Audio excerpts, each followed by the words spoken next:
Hi, I'm Owen from the English Folk Dance Song Society, and I'm here with Maz O'Connor. So Maz, tell us about your year in 2014. What have you been up to? It's been a really busy year.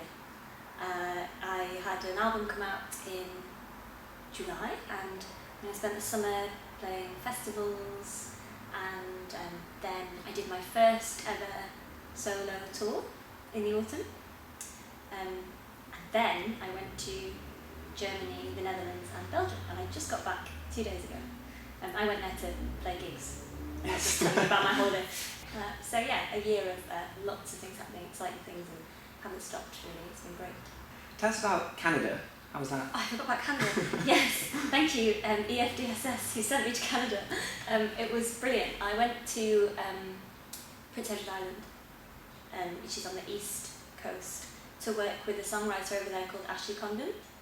So yeah, we locked ourselves away for 2 days and wrote songs together, and then did a little tour. Yeah, I really, really loved Canada. It was wonderful. How was it working with someone you'd never met before? Was it a bit strange? I think it's good. I think it was good for me because certainly this past year, because I had a fellowship here, which was funded by the BBC Performing Arts Fund, then that fellowship allowed me to work with a few different people. But previous to that, I had always played with the same people, which was people I knew from when I was 14, 15. So it's still a fairly new process for me working with anyone who isn't those people. But Ashley was really cool. It's the first time I've worked with another songwriter. She'd done lots of co-writing, and I hadn't, so it was really good for me to sort of be aware of the process, which I don't think you're aware of when you're doing it on your own, are you?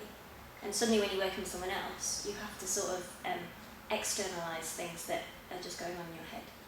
Has it had a long-term effect on your songwriting, do you think? 'Cause I know a lot of songwriters, they're very much kind of in their own world, and kind of opening that up to someone else is a bit of a strange thing. Yeah, I think different people work in different ways, and I'm certainly probably more of the introspective sort of songwriter. So in a way, working with somebody else is good because it makes you write differently, which can't be a bad thing. I'm not sure if it's changed fundamentally what I do, but I think it's good for anyone to be able to come up with different sorts of songs. So like, Ashley was really keen that we had a lively song. I was like, do we need a lively song? Like, can't we just have a whole set of like really mellow songs about death and heartbreak? And she was like, no, I feel like we need a crowd pleaser, which I wouldn't necessarily have done on my own. So, things like that, it's good for you. Big question, why do you write songs? I think it begins, this doesn't sound silly, and I don't want to be one of those people that is superstitious about songwriting, because that's really pretentious and annoying, but I try not to think about it too much, and I try not to analyse why I do it too much, otherwise I think you could sort of back yourself into a corner. But there is that, I always think there's 3 moments in a song.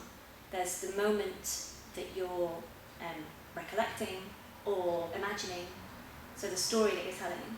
There's the moment of writing, which is in itself a really amazing thing, because songwriting is this all-consuming thing. Like, if I really get into writing a song, I can be in my room on my own for 2-3 hours without actually moving. Yeah. And I'm loath to go to the loo or go and get a glass of water, because it's like this really consuming moment that you're in.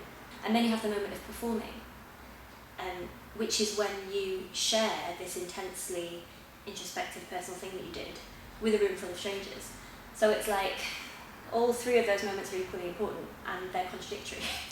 So I'm not sure that's a reason for writing songs, but I have to keep those 3 things in mind, which is the story that you're creating has to be strong, the moment of writing has to be an intense experience, and then the sharing, you will always have to share it. Yeah. But some songs aren't for sharing as well, you see, some songs are just for you, or for other people. Yeah. But then there are, the songs that are more generally shareable, and it's something I'm still learning. I'm quite new to the game, so. When you approach traditional material, how is that different for you? When you've got the source material in front of you, what's your approach with that in comparison to your own material? I'm not sure that it's that different anyone who works with traditional songs will probably tell you that there's a lot of editing, adding.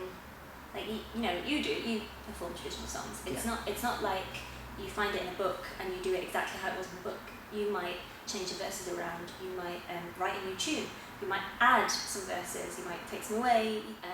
On my album that just came out, that one, there's a couple of traditional songs on there that I've written new music for. So it's not that different. It's always about making the story clear, I think. So how can you? I wouldn't sing a traditional song that I don't think I can sing with conviction, and if I don't think I can connect with the story. So I don't see it as that different from songwriting. It's all part of the same thing. So on your latest album, This Willow of Light, what was, when you started on that as a project, what was sort of the thinking behind it, if there was any thinking behind it? I'm not sure. There wasn't a grand plan. The way it worked was Jim Murray and I, who was the producer, we had talked about working together on something. He was asking me, what do you think your thing is? What do you know that you're good at? And I said, well, I don't know yet, but I know I can sing. So I feel like that should be the focus. So the focus was always the singing and my voice, and then everything else would be built up around it. But then I had also written some songs about women. So there's 2 songs on there that were commissioned by Broadstairs Folk Week. One was Derby Day, which is about Emily Davison, the suffragette, and then another one was Mississippi Woman, which is my alternative creation story, where I've swapped it around so that man comes from woman, not woman from man. Yeah. So then it became about sort of those were the tracks that we wanted to bring out. Yeah. It was just sort of, we met up a few times. He has a studio in his house, so we met up a few times, tried some stuff. It felt collaborative a lot of the time, in that I just think he has a really great ear for things, and he knows how to really bring out the heart of the song. And I really love his stuff, and it was really exciting to be able to work with someone who doesn't have any sort of preconceived idea of what a traditional song should sound like. Do you know what I mean? Yeah, I suppose that's one of the defining characteristics about a lot of Jim's work, that it's all very much about making it how you want it to sound, rather than trying to do some sort of historical performance practice. Exactly. Yeah. And if you want to put words on something, why not? Yeah. It's that difference between convention and tradition. Who said that? Was it Martin Carthy? There's some quote about you have to know the difference between convention and tradition, and that's something that I'm finding increasingly important in the way that you approach these songs. It's just doesn't have to have a melodeon and a fiddle on it. That's convention. The tradition is the storytelling. The tradition is keeping it current and keeping it fresh. That's tradition, I think. So what have you got planned for the next 12 months? Don't know. A few things. What can I say? So in 2015, January, I'm playing right here at Cecil Sharp House. Yeah. Which is why I'm here.